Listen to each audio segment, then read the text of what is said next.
આસપા મુકામે એક સાંસ્કૃતિક એના હોલનું લોકાર્પણ નિમિત્તે અહીંયા સંતો મહંતોની હાજરી, પાટણ જિલ્લા પ્રમુખ અને બીજા અન્ય તમામ સમાજના આગેવાનો સાથે મળીને એક સુંદર આયોજન કર્યું. એમાં ખૂબ જ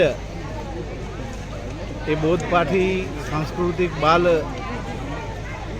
આચાર્ય બ્રહ્મચારીઓએ પણ એના સંસ્કૃતનો સ્લોગનથી એ અહીંયા મંત્રો ઉચ્ચાર્યા અને ખરેખર એક આજનો જે આ પ્રોગ્રામ છે એક ઐતિહાસિક પ્રોગ્રામ છે અને એમાંથી પણ આપણે પણ કાંઈક જીવનમાં પ્રેરણા લઈ અને એ જીવનમાં ઉતારવા જેવી આજે ખૂબ જ રહસ્યમય સત્સંગની વાતોથી અને સાથે સાથે આપણા બાળકો એ ખૂબ ભણે ગણે આગળ વધે અને સાંસ્કૃતિક આપણી જે ધરોહર છે એને પણ આગળ વધાવે એ જ વિનંતી એવી આજે ખૂબ આનંદની વાતોથી ખૂબ જ આભાર.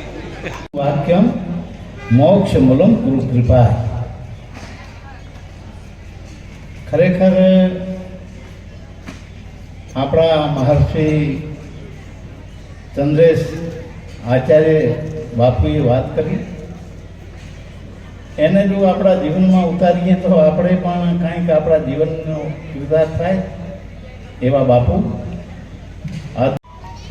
મને તો ખબર નહીં પણ અમારા હાથે ઉદ્ઘાટન કરાયું, પણ આવી મહાન મહાપુરુષ હોય તો એમના હાથે ઉદ્ઘાટન કરાવવું જોઈએ. અમારા હાથે ઉદ્ઘાટન કર્યું એ બદલ અહીંયા આ સંસ્થાના અજમલભાઈ અને તમામ ટ્રસ્ટીઓનો હૃદયથી ખૂબ ખૂબ આભાર માનું છું.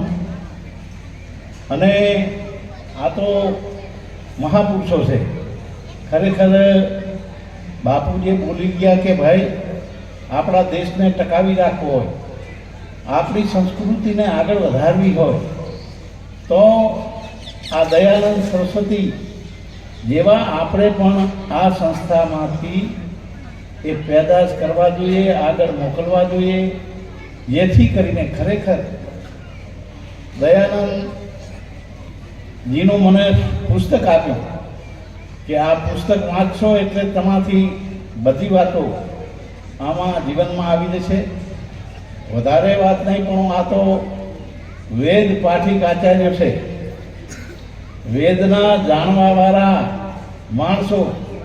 એટલે આપણે અહીંયા વેદાની વાત કરીએ તો ટૂંકા પડીએ, પણ કીધું છે કે 4 વેદ સો શાસ્ત્ર મેં બાત लिखी है दोई, सुख देता सुख उपदे दुख देता दुख હોય. આવું આ વેદોનું એ વાંચન અને વેદોને પૂરેપૂરા જાણવાવાળા મહાપુરુષો બેઠા છે.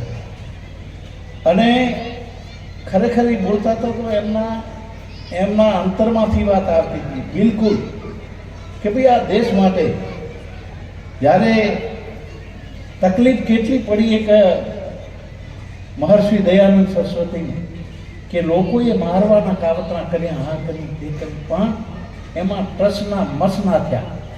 કારણ કે એમને ખ્યાલ હતો કે મારે કાંઈક કરવું હોય તો લોકો તો કહે. એટલે આવી આ સંસ્થા ખરેખર બાબુ, આ સંસ્થા અમારા આ છેવાટાનો રણકાંઠાનો વિસ્તાર અને ખારા સંદરમાં મીઠી એક વેરડી, એમાં 18 આલમના લોકો આવી અને બાળકો એમના પોતાના અહીંયા એ એમની કૌશલ કાર્ય બતાવીને કંઈક આગળ વધે છે. પણ આજનો જે આ પ્રોગ્રામ છે ખરેખર એક અનેરો પ્રોગ્રામ છે. ત્રિવેણી સંગમ કહેવાય, 3 મહાપુરુષો અહીં બેઠા અને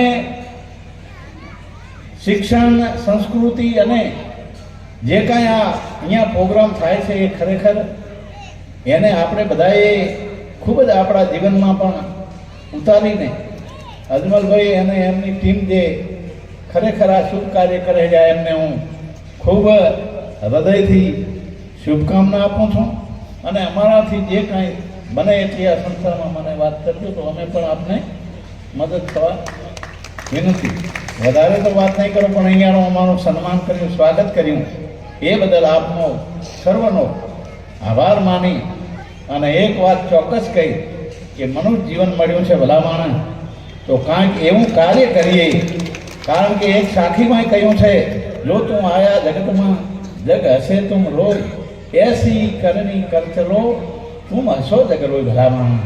આવો મોંઘો મનુષ્ય દેહ મળ્યો અને આપણે એમના એમ જાય તો ઠીક નહીં.